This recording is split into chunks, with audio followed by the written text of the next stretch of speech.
बिस्मिल्लाहिर्रहमानिर्रहीम।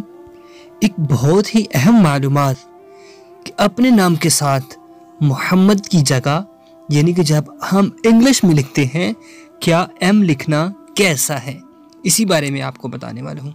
क्या फरमाती हैं उलमा इकराम कि अपने नाम के साथ मोहम्मद की जगह एम लिखने से क्या होता है।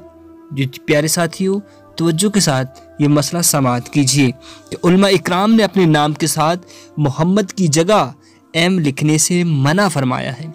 इसी तरह बहार शरीयत में नबी करीम सल्लल्लाहु अलैहि वसल्लम के नामे नामी इसमें गरामी के साथ दरूद पाक के बदले स्वाद यानी कि लिखने को नाजायज़ हराम फरमाया है।